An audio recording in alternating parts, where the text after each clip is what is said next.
So welcome. My name is Dr. Kirsten Kung. Hi, I'm Dr. Sophia Tsai, and we're with the Undergraduate Research Hub. Thanks for coming. Yeah, we're very excited to have you here. Thank you for registering. So the purpose of this session is to provide you with some information about some research programs that are available for this summer. We want to talk a little bit about research programs in general and the programs themselves, but then we want to spend a fair amount of time going over the application process so that we can address any questions that people might have. And then our intention is to have quite a bit of time at the end of this session for an open Q&A. So we do anticipate that there'll be plenty of time for you to ask questions and to let us know if there's any issues that have come up. We also reviewed the questions that you submitted when you registered, and so we'll try to address as many of those as we can, but if there's questions that we missed or just don't touch in our presentation, please don't hesitate to bring those up again as well. So let me start by sharing my screen.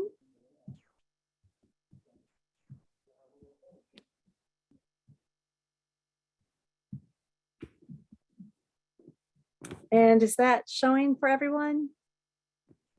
All right, excellent. So again, today's topic is summer research program opportunities and specifically applying to URH research opportunities. My name is Kirsten Kung and my colleague is Sophia Tsai.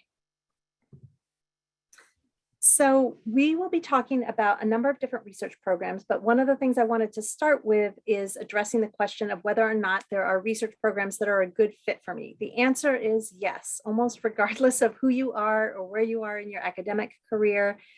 We have research programs available through our office for all different fields of research at all different levels of previous research experience, whether you've done research before and are looking for a new topic or a new research experience, whether you want to continue a research project that you're already working on, whether you've never done research before and you're not even really 100% sure what it is, and everything in between. We also have programs for students in all different class standings. So first year students through seniors.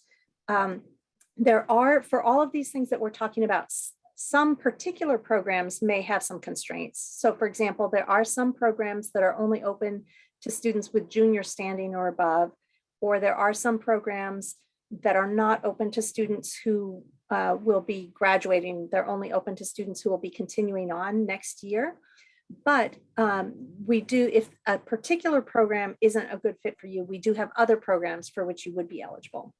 We have programs for students of all citizenship statuses. We did have a number of questions in the registration about whether there are opportunities for international students in particular, and there are. And there are also opportunities for undocumented students. So we have something for everyone. And we have programs that are relevant for all different future career and education goals. So if you're planning to go to graduate school, that's fantastic. We certainly have opportunities that are a good fit for you. If you're not planning to go to graduate school, it's still very worthwhile to get involved with research, and we have programs that would be a good fit as well. So talking just a little bit to give you a sense of what a summer research program is like, I'd like to give just a general overview. Our summer research programs are a fairly intense program where you'll be doing research and research related activities. Oops, I don't know why it jumped on ahead. You'll be doing these research activities essentially full time. So it's something where you're expected to devote your time to the research endeavor during the summer. And that's one of the huge advantages of it. It gives you an opportunity to really delve into a topic of interest. In addition to the faculty mentored research itself, there are a number of professional development activities like workshops and seminars, and the topics can range from things like research communication, career paths, how to conduct research ethically, and so forth. Some of the programs also offer GRE preparation courses. They also all offer library training. Some of the other aspects of the summer research program are a number of networking opportunities. So you'll get to know not only your mentor, but other people in your research team. And then you'll also get to know other students who are doing research, other faculty and researchers across campus. And So it gives you an opportunity to really get a sense, not just of research in your own area, but research in related areas and disparate areas as well. We also do a number of social events and community building events, and the culmination of the summer research program is the Summer Research Conference, where students will present their work. Sophia, would you like to talk a little bit about some of the benefits? Yeah, for sure. So when you do participate in our summer research program, not only do you get the opportunity to do the research, but we have a lot of other benefits that do come along you may not be aware of. One is, of course, that opportunity to delve into a topic for a lot of depth, where you actually get to spend a lot of time with that topic and really get into the meat of it, understand that topic. You get to focus on research without other competing pressures, because if you are not taking classes, you're not working, you're focused just on the research. And it's actually kind of nice and in a way relieving for a lot of students. They've told me they appreciate the chance to just focus on the research without the distractions of something else like taking a class. And so it's also nice that when you finish your research at the end of the day, you can go home and relax and chill. So that's nice. Every single one of our summer research programs offers stipend support. Some select programs do also offer additional housing support, whether it's on campus or off campus stipend. And some of the programs do offer also course credit through 199s. That's the only opportunity to take a course while you're a part of the summer research program. But that does depend on which program you're in. Next slide, please. And so if you want to take a quick glance, we'll get into each of these programs a little bit right after this, but just to look at the programs, it's nice to see that we have programs that can be from all different fields. Some are very focused on specific fields and some are more open. The programs do vary from 8 weeks to 10 weeks. They do also have that varying citizenship. You can look at the varying GPA requirements, academic year standing and whatnot. So this is available on our website. And so we can certainly point you to that if you would like to take a look at this particular at a glance PDF. But also looking a little bit closer, there are some deadlines. These are slightly off. So just so you know, these are the ones from last year, but they do still somewhat hold for this year. I think the focus really is to see which ones require letters of recommendation, which ones require a mentor to apply, and which ones require a research project description or project proposal in order to apply. Because they do vary, and depending on what you are able to do and what sort of resources you have at hand may determine which program would fit best for you to apply to. Next slide. Okay, so go ahead. Thank you. So as you've probably gathered, we do have a number of different programs, and all of these programs constitute what is called the Summer Research Program, or SRP opportunities. So these opportunities are all opportunities under the Undergraduate Research Hub, or URH. There are other opportunities to do summer research on campus as well. So be aware that the programs that we're talking about are the ones that are the URH programs, but there are other opportunities on campus. Also, the Undergraduate Research Hub used to be known as Academic Enrichment Programs, or AEP. So if you hear about AEP, that's the same thing as URH. So just a few of the programs that we have, and we'll be talking about a few of these in greater detail. We have a program called CAMP. There's a pair of kind of sister programs called UC Scholars and Genentech Scholars Program. There's the TRITON Research and Experiential Learning Scholars Program, the Undergraduate Research Scholarships family, and Colors of the Brain. There's another program called the McNair Scholars Program, which takes place during the summer, but it also takes place during winter and spring. So it's a program that starts in the winter, runs winter, spring, and summer. So it's not available for applications for this coming summer because those took place this past fall. But for those of you who will be around next year, you might be thinking about it. For all of these programs that we're talking about, you can find more information on our website. And there's also a recording of another information session that goes a little more in depth about these programs. So I think we'll just go through each of these very, very quickly just to give you a brief flavor of them, because I do want to make sure that we take plenty of time for questions and to talk about the application process itself. The UC Scholars and Genentech Scholars program, as I mentioned, are sister programs. They run kind of together and do a lot of activities with one another. The main difference between them is that UC Scholars is an 8-week program and Genentech Scholars is a 10-week program. UC Scholars is also open to students in all majors, and Genentech focuses on students who are in life sciences and biotechnology fields. And for these programs, there's a single application for the 2 programs, and the application is due on February 7th. A previous slide you saw you might have seen that it said February 1st. This year, the application is due February 7th. There's 1 application, and it will ask you whether you want to be considered for the UC Scholars program, the Genentech Scholars program, or both. As Dr. Kung mentioned, there is also a family of scholarships known as the Undergraduate Research Scholarships, URS, that we host within our office. And I believe actually there's another similar named scholarship in the Physical Sciences office. So just realize there is something very similar out there. For us, we have scholarships that are $5,000, and this would be something that covers both your stipend as well as your housing if you needed to pay for that. And in this, you're meant to focus primarily on your research, and there's a little bit less emphasis on attending all of the different seminars, but there are still some requirements to be attending those. I think the biggest difference when you're applying for this one is that you need to have a faculty mentor already by the time you're applying that has said, yes, I will do research with you. And then you work with that faculty mentor to prepare a research proposal that you submit to say, this is what I plan to do for the summer over the 10 weeks of the program, starting in late June, going through the end of August. This is what I envision those 10 weeks to look like, and so that's part of what the research proposal is. So that's a little bit of a hurdle for some students. There is also a letter of recommendation that's required from the faculty who is supporting your research for the summer. Even if they have just met you, they can still write a letter of support which can talk a little bit more about you as a researcher, your qualifications to carry out the research, and that sort of thing, the impact of the research that you're doing. So there's still a letter that can be written, even if they don't know you as well. And with this program, you do need to commit to coming back the following academic year, at least during fall, to be able to be eligible for the program. And it is open to all different majors because we have a number of different scholarships specifically that cover the various range of fields.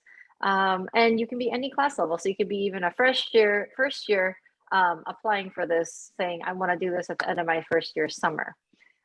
Most of the programs are open to US citizens, permanent residents, and undocumented students. And I will say there is at least one program, the URS HIV Institute, which is open to international students, which is a brand new thing. I'm not sure, is there a second slide? Yes. Yes, okay, so this shows the family of the scholarships, all the various names. And so here you'll see about 12 different names of the different scholarships. And what I'm doing here is showing you that there are different scholarships with different emphases. And so up top, you'll see the Eureka Scholarship is focused on research that's in basic and translational biology specifically. There's also a research scholarship just focused on women's health. And if your project fits with both of them, you can apply to both of those awards. Another interest of many students of ours, if you're pre-med or if you're interested in doing research related to health-related research, then maybe you want to apply for Julia Brown. So each of these have different emphases, different eligibility, which I recommend you look into. But you can apply to as many as you're eligible for, and you can use the same exact research proposal for every single one, the same letter of recommendation. You just need to select them from a drop-down box when you're applying. And so through these, we do cover all the different fields. And the one at the very bottom left, the HIV Institute, is the one that I mentioned is open now this year to international students to apply. So if you are interested in doing research on transgender or gender non-binary community health, then we would love to have you apply, whether you're an international student or not. But that's one that has opened up its eligibility a little bit more. Note that many of the applications do close starting February 15th, although a couple of them have staggered deadlines. So realize that they may be within a few days of each other, but the first deadlines will be February 15th. And I believe the HIV Institute is the last one, which is due March 1st. So within that range, you'll have deadlines for the URS programs. Next slide. Okay, so for the Triton Research and Experiential Learning Scholars Program, or TRELS, the applications will be due on April 14th. Again, there's a $5,000 stipend. I'm not going to go into too many details because I want to focus primarily on the application process. But for this project, for this program, you do need to have a mentor in place when you apply. So again, for URS, you need to have a mentor in place and a proposal all ready to go. For TRELS, you need to have a mentor in place and an idea of the project that you'll be working on. The mentor does not need to provide a letter of recommendation, but they do need to basically endorse you and say, yes, I will work with this student. I will be this student's mentor. So again, URS and TRELS, you need to have the mentor in place. You need to have a sense of what program or what project you're going to be working on. For UC Scholars and Genentech Scholars, you do not need to have a mentor in place when you apply. You can if you already have somebody in mind, or if you've already been working with somebody, that's fine, but you don't need to have somebody in place. You do need to have a letter of recommendation, but it does not need to be from the person that you will be working with. So it could be somebody from a community college where you went or something along those lines. So as you get ready to apply to these different programs, pay attention to what is expected in terms of, do you need to have a project in mind already? Do you need to have a mentor in mind already? And that will help guide you in terms of figuring out which programs would be good for you to apply to.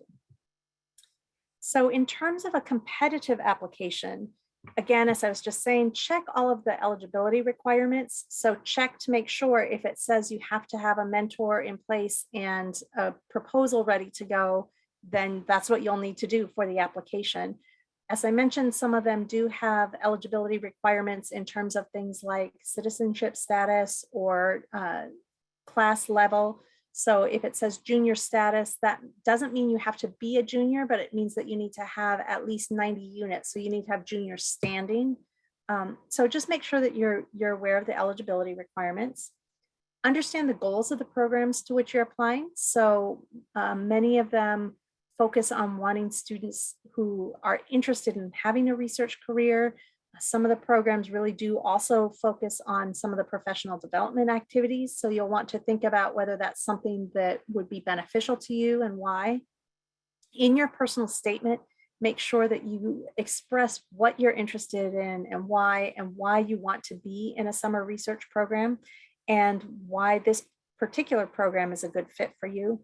I strongly recommend that you get feedback on your personal statement and on all of the elements of your application. The Writing Hub is a fantastic resource, so please reach out to them and have them look over what you're going to submit. Reach out to other people as well. If you have a mentor, they may be able to look over it. You can have friends or colleagues, other people look it over, just because sometimes when you write something, it makes perfect sense to you because you're so familiar with it, but somebody else who hasn't yet read it might not, it might not make as much sense to them. Determine who could write a letter of recommendation for you and contact that person as early as possible. In general, the best person to write a letter will be somebody who knows you well enough that they can really speak in detail about your qualifications and your interests and your passion. We do have a number of resources on our website that focus on the process of getting a letter of recommendation. So I encourage you to look at those. And again, if you'll be applying to one of the programs that requires that you have a mentor, be sure to get that lined up. I know we did have several questions in the registration about whether what makes a competitive application. So this kind of addresses that. Also, students were asking how to address whether they've done research before or not done research before. If you've done research before, you should definitely talk about that in your personal statement. Even if you plan to go and do research in a different arena, you might talk about why, what you've gained from the research that you've done and how that has now led you to refine your interests or expand your interests and perhaps want to pursue something else. Or I've already done this research. I'm really excited for the next steps. This is what how I want to further the research that I'm already doing. If you've never done research, that's absolutely fine. Talk about why you think you're interested in research and how it would be beneficial. We want to know that you're excited and passionate about this opportunity. So having research experience or not having research experience isn't in and of itself an advantage or a disadvantage. It's something where we just want to hear about why you want to do research this summer. And some of the programs really are looking for students. Some are looking for students who have had experience, some for students who haven't had experience. So don't kind of assume, oh, I wouldn't be a competitive applicant for this particular application. Just give it your best shot. Another question that came up is whether it's okay to apply to multiple programs, and it absolutely is okay. We strongly encourage it. In fact, these programs do have quite a few applicants for relatively few spots sometimes. And so you really want to cast a wide net and look at all of the different opportunities that might be a good fit for you. Try applying to each of them. The application process will often ask similar questions in terms of the personal statement. So it's not like you'll need to rewrite everything, but you do want to check and make sure that if a specific question is asked, that you address that question. You don't want to just submit something that's so generic that it's not addressing the question. And then if you are in a position where you apply to multiple opportunities and you're accepted into multiple opportunities, at that point, you would need to decide. You can't accept multiple offers, but we can talk with you about the differences between the various programs and help you figure out which one might be the best fit. So that's it for the portion of the presentation that focuses on the programs themselves and is designed to give a little bit of an overview about the programs and the summer research program and what all of that entails. Next, we'd like to talk a little bit about the process of applying, because that is something that can be a little bit overwhelming for students the first time. And so we want to kind of walk you through that a little bit. I'm going to go ahead and stop sharing my screen. And I believe Sophia, if you can, let me make sure that you can show, you're good to share. All right. You're muted.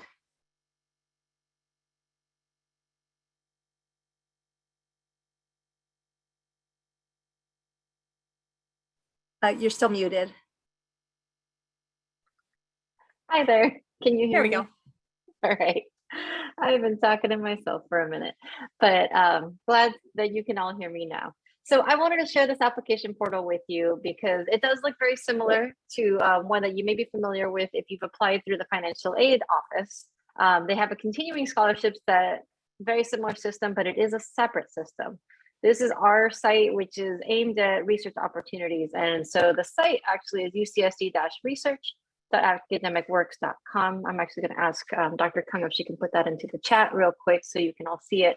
But the thing to recognize also is that it says Undergraduate Research Hub in the upper right left-hand corner to know that this is our site versus the UC San Diego Financial Aid site. But you will see a list of all the different opportunities. You may be directed to one of these very specific ones if you happen to be applying and you get the link from our site, like say to the UC Scholars and Genentech Scholars Program, you may be led to this site specifically so you can kind of take a look at the questions ahead of time. But really to sign in and fill out the application, you'll need to go into the upper right-hand corner. Note if you are on a mobile device, this will be in the lower right-hand corner, but you'll want to look for the sign in button. It's kind of this goldenrod color.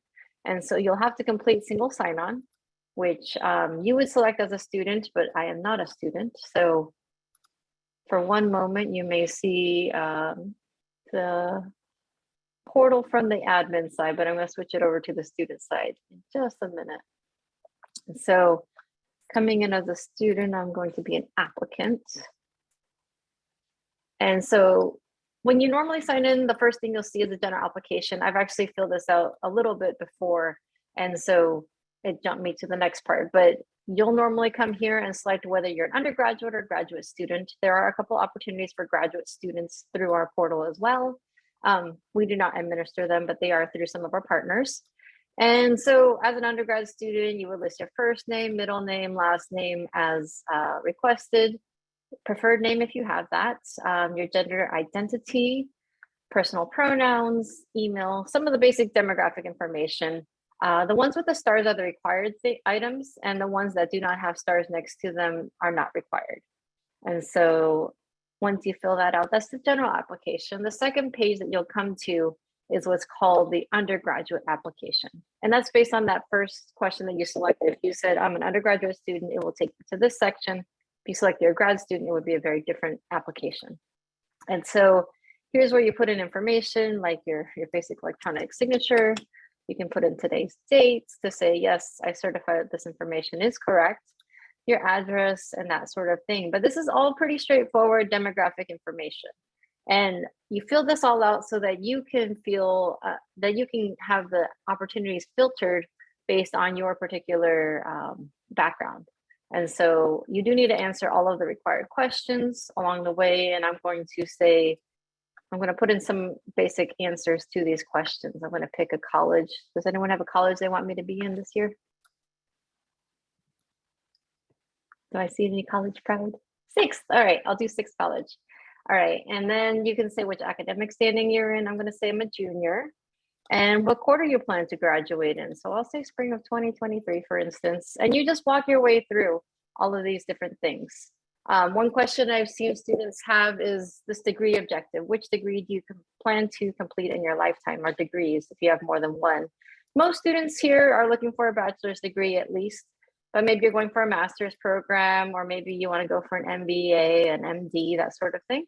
But selecting these will help us understand a little bit about your interests. And maybe you want to do an MD PhD and you select both of them.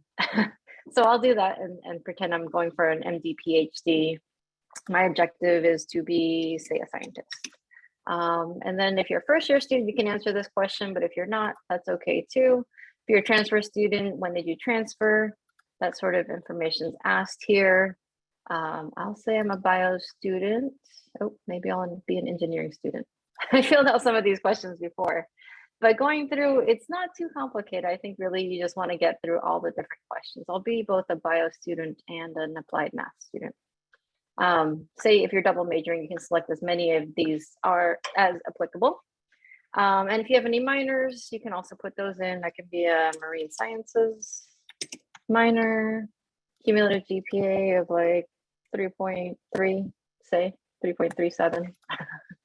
And your major GPA. So this is a question sometimes students ask for us too. What is that? And these are classes that are in your major that you've taken, and you take those classes only to calculate a GPA. Ideally, this is a number that's a little bit better than your overall GPA, but some students it's a little bit lower. Just, you may have your own circumstances. I'm going to say I have a 3.4 in my major, and that's something that you'll have to calculate yourself.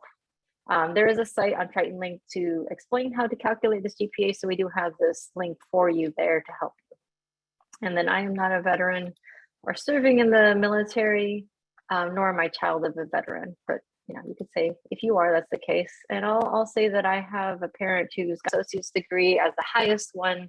And you would want to include all parents or guardians that raised you, unless that person, for instance, was not really a part of your life for the vast majority of your life. But if you do have two parents that have raised you and one of them has an associate's and one of them has a master's, you go with the highest one, the master's in that case. If both your parents did not graduate high school, then the highest one is did not graduate high school. But whatever that would be, you select that here. In my case, I'll say that I was eligible for financial aid this year and that I have a Pell Grant, a blue and gold, and a need-based scholarship. Maybe I also have like a loan, but select whichever ones are the ones that are listed on your financial aid for this year. I'll put in a date of birth, and this is random. I don't even know what year you all are born in these days, but that's a guess. And I do need to upload a transcript. So we would like to see what your latest transcript would be. If you are coming to this application multiple times, it does often skip over this, but if you are going between quarters and your GPA, for instance, changed or your transcript has changed, you'll want to add in a new one to update all of this. And so I'm just going to select a file that I'm going to put in here, transcript. hopefully you can see all of that. And then once I fill all this information out, you finish. And based on that, it will actually recommend very specific opportunities to you. Some of them may not be relevant, but at least it will figure it out and give you recommendations. So in my case, based on what I put in just now, you can see I am eligible potentially for UC Scholars and Genentech Scholars, Liddell Family, TRELS, and a few other opportunities through here. Note that TRELS right now is doing their quarterly academic year award. The summer award is not open until March. So understand that if you're applying for TRELS right now, this would be for the spring award. But yeah, looking through, I could apply for some of these. Physics is not limited just to people with physics majors. So it does show that, for instance. So there are some that if it's not specific to just a certain major, then you might be considered eligible. So take a look and see for each one, you know, whether it makes sense. Remember, I was a marine sciences minor. Maybe I have a project that's based on marine sciences that I want to apply to. And so I want to check this eligibility before I start my application. But if I decide that I want to apply to this program, I just click on apply here and I'll fill out the various answers. And then I'm just going to do a quick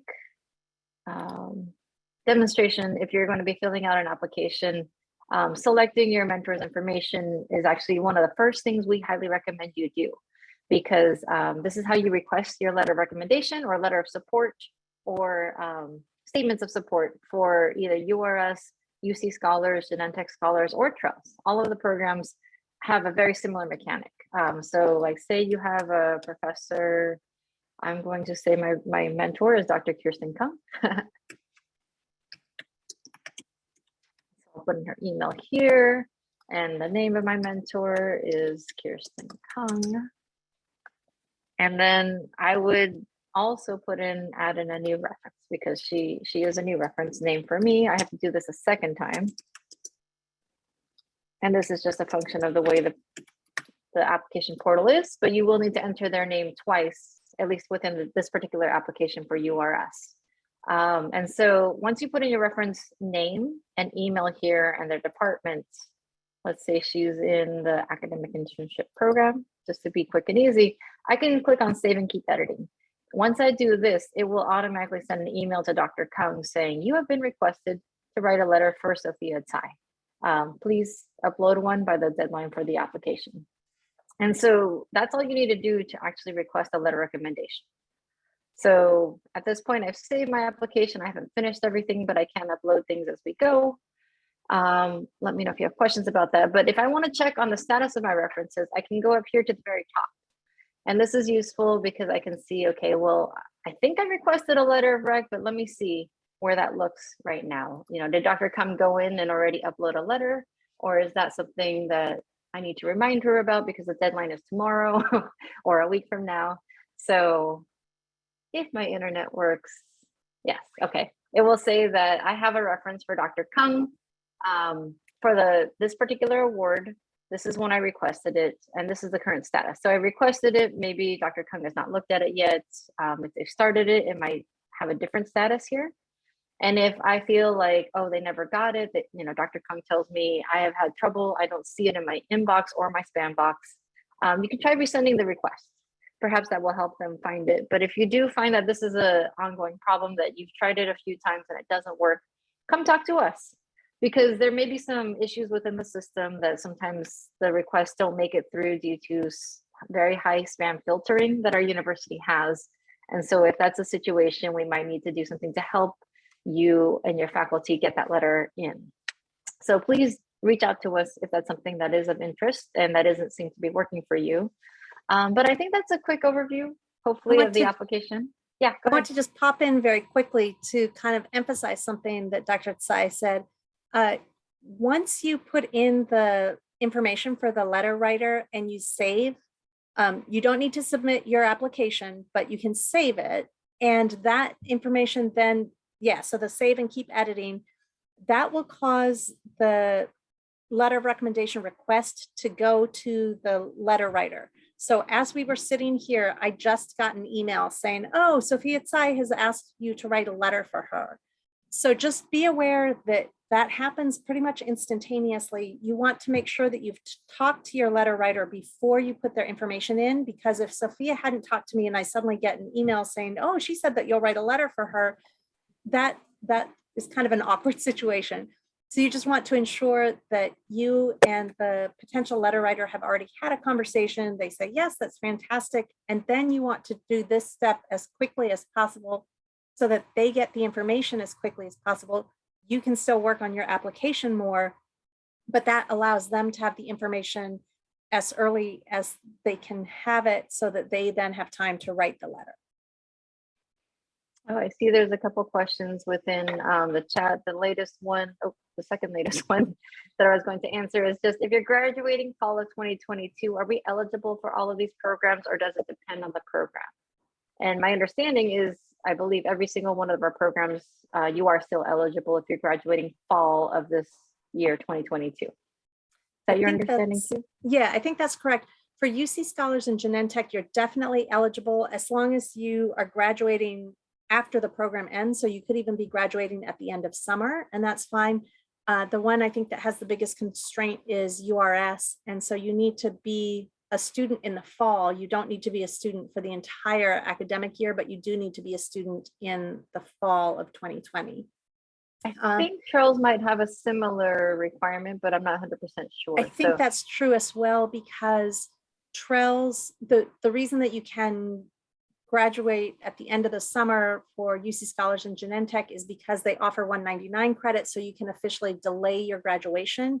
But TRELS and URS don't offer 199 credits. So if you're not taking a course and you're not allowed to take courses in the SRP, you can't delay your graduation. So I think TRELS and URS are similar. As long as you're taking classes in the fall, you're set. And then the question about, does the recommendation need to come from a UC San Diego faculty member or can it come from another university? That depends on the program. So for UC Scholars and Genentech, that it can come from another university. It can come from, if you transferred here, if you went to a community college, it could come from anywhere. Again, ideally, the letter writer should be somebody who's familiar with an academic setting, familiar with you, will really be able to offer some detailed information about why you would be a good fit for this research program, but it can come from anywhere. For other programs like TRELS or URS, the letter has to come from the person who's going to be your mentor in the summer research program, and that has to be a UC San Diego faculty member. So in a case like that, let's say you transfer here, you may not know faculty members here as well as you will a year from now. But if you can talk to somebody and find a potential mentor and talk with them about the program, they would be able to potentially write a letter for you to endorse you and say, yes, I'm supporting this student's application to the URS, and this is the project that they would work on, and I'm happy to serve as this student's mentor. So whether the letter can come from somebody other than a UC San Diego person kind of depends on which program it is. And we'll put a little caveat out there, like there are some faculty that say work at the Salk Institute or some other nearby institutes that also have a UCSD affiliation. Those faculty can certainly be letter writers and mentors for the URS program, for instance. And so that should be possible. If that faculty does not necessarily have affiliation with UCSD, there is that mentor of record that Dr. Kung referenced in the chat, where you could have someone who is a UCSD faculty be a mentor of record, and your other PI professor that's over at a nearby institute can also oversee your work, in which case they kind of work in tandem to be your mentor. So it's certainly possible if it's somewhere nearby. But if it's someone from a completely different university, the only situation in which that can work would probably be if it's for the UC Scholars, Genentech Scholars writing a letter of recommendation to support you being in the program, but they are not going to be your mentor. And I guess I will also add on the one last caveat to that is if maybe it's a collaborator and you have someone that's here as well as at another university, and you're going to be maybe working at another university for the summer as a collaborator, that might have some sort of possibilities. But I would say that if you have questions about that, if you're unsure, feel free to talk to me or Dr. Kung or any of the other URH staff, and we can help you figure out what makes the most sense. I want to touch on a few of the questions that came in through the registration process that we haven't touched on. Somebody asked about housing and whether they're required to live on campus. So different programs have different offerings in terms of housing. Some of the programs like UC Scholars and Genentech offer a stipend and housing support. And the housing support can either be providing you with on-campus housing or providing you with a housing allocation if you are living off campus and don't want to live on campus for some reason. So in a case like that, you certainly would not need to live on campus, but you could. Other programs like TRELS and URH offer a somewhat larger stipend, but then don't include something explicitly for housing as part of it. So for those programs, you're on your own in terms of housing, but you're given a larger stipend so that that can kind of help offset some of those costs. And in that case, you certainly don't need to live on campus. Another question that came up, and we've touched on this a little bit, but is it okay to apply to multiple programs? It's absolutely okay. It's absolutely okay to use the same proposal for different programs. So if you come up with a proposal, you have a project that you know you'd like to work on, you can describe that project for a UC Scholars or Genentech application, and for a TRELS application, and for a URS application. The amount of detail that each of those applications really kind of requires differs, but it's fine to talk about that specific project for all of those applications. And if that's what you want to be working on this summer, it makes sense that you would be talking about that same thing for each of those applications. Along those lines as well, students were asking about whether they would be working on their own project or on a project that's kind of their mentor's project.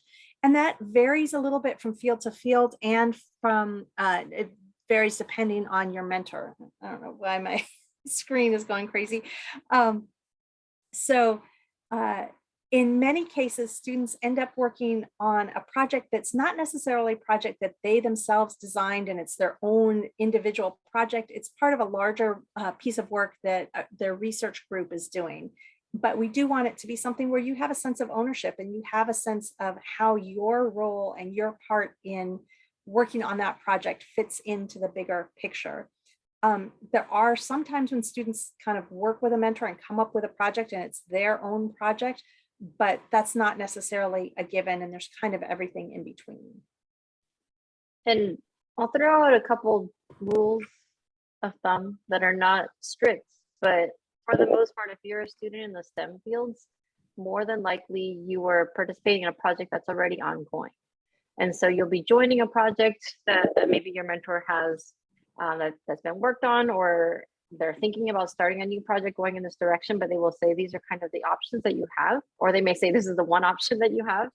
As a general rule of thumb, arts, humanities, and some social sciences, you may come up with your own project idea. So an idea that a student had last year was they wanted to go back to their community in San Ysidro and look at some protests that happened a few years ago. And that was his own idea. It wasn't something the mentor came up with, but he found a mentor that was willing to support him and said, yes, I think these ideas are great and I can help guide you in terms of figuring out what to do along the way. And so kind of depends on your field in that way, but I think that might give you a rough rule of thumb, whether you need to come up with something out of the blue, or if you're more likely to say, oh, I will be joining this particular project. There was a question in the chat about whether the URS family of scholarships hosts seminars and classes similar to those run by the UC Scholars. And essentially the answer is yes. Those workshops are part of the summer research program itself. So it's not specific to UC Scholars. There's a number of different workshops and things like that. What varies from program to program is the expectation. So for UC Scholars and Genentech, all of those professional development activities are required, and it's an expectation. It's part of the program. And so, for example, when students apply to the program, we love it if we know that they're aware of the fact that these professional development activities are an important part of the program and they see the value in the GRE and that sort of thing. For URS and TRELS, those same opportunities are there, the seminars are there, but they are not all required in the same way. So I believe for both URS and TRELS, typically it's the case that there are some of those workshops that are required, but not all of them. So you would still have access to them, but it would not be required. That's exactly right. So thank you for making that super clear. And I just saw that Dr. Tsai had already kind of indicated all that in the chat. Sorry about that. Oh, no. I think it's good to verbally and visually show that. Yeah. But are there other questions that you have? I mean, you're here for a reason. So I'm guessing that you want to ask some questions that you were a little bit confused about, or maybe you were thinking you can learn some tips about applying to a particular program. What can we help you feel more confident in your steps to applying? Because you got 2-3 weeks for some of these deadlines, and hopefully you'll feel good about that when you submit your application. But we want to do what we can to help you. That's why we're hosting this session. You're welcome to raise your hand. You can unmute or you can type it into the chat. I know that takes a minute sometimes. Yeah, and you can do it in the chat to all of us or to just either Dr. Tsai or to myself. One other question, or several questions that came up in the registration, students were asking about getting started. Kind of how do I even begin all of this? If I know I want to do research, but how would I figure out a project and that sort of thing? So coming to a presentation like this is a great first start. We encourage you to think about topics that are of interest to you, things that you've covered in class that has been really fascinating, and then reach out to a faculty member. Regardless of the program to which you apply, you will eventually need a mentor. For some of the programs, you don't need a mentor when you apply. So for UC Scholars, you could apply even if you have no idea what project you might work on or who your mentor might be. You can go ahead and apply and just say, I know I want to do research. For others, you'll need to have it a little more firmly in place.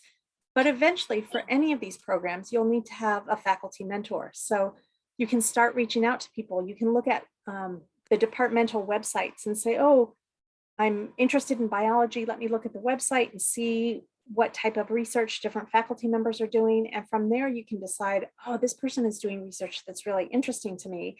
You can then email that person, indicate that you'd love to talk to them and see if it'd be possible to do research with them. You can indicate that you're looking into summer research opportunities and are wondering if they might be willing to serve as a mentor. And then you can kind of take it from there. So there are some programs that have deadlines fairly soon, like UC Scholars and Genentech is on February 7th. But then TRELS, for instance, the deadline isn't until mid-April. So you still have some time. Now is a great time to start thinking about all of this and trying to figure it out. We do have a presentation that's on our website, and it was also in the registration that talks about how to get started. It talks about the summer research programs in general, but part of it talks about how to get started. We have another presentation that's explicitly on how to find a mentor. So I encourage you to look at our website and explore some of these resources. I also encourage you to contact any of us in the office, and we can meet with you and talk with you in greater depth about kind of next steps that you might want to take. Just know that our whole office is dedicated to helping students figure out how to go about getting research opportunities. So don't hesitate to reach out. One final plug for the website, and I think Dr. Tsai put this in the chat early on. On the homepage of the website, there's a link to sign up for our newsletter. And I encourage you to do that because it'll include information about sessions like today or about programs that have upcoming deadlines. And it includes both information about things in our office and things across campus and even things nationwide. So the newsletter is really a great resource. And if you're not already signed up for it, I encourage you to do so. I see a question about research programs during other quarters. Yes, we do have research programs during the academic year. If you see where Dr. Tsai is pointing on our website, there's a drop down that talks about research programs, and several of the ones that occur during the academic year are the Faculty Mentor Program and TRELS. So we've already mentioned TRELS. TRELS occurs during the summer, but it also occurs each quarter. So you can apply for TRELS for, say, fall quarter and do research through TRELS for fall quarter. So there are indeed research programs that occur during the academic year, not just during the summer. And we mentioned earlier, actually, the McNair program occurs both during the academic year and the summer. And so this is a 9-month program that starts in winter quarter and goes through the end of summer. So if you are interested in applying for the McNair program, you'd want to apply in fall quarter. And most of the programs, you apply at least a quarter ahead of time to participate. So if it's TRELS, you're applying right now for spring quarter. In spring quarter, you'll be applying for summer and so on. So if you're looking ahead, that's when you want to apply. Any other questions? I think I saw that somebody unmuted. Did you have a question? Oh, might have been an accidental unmute.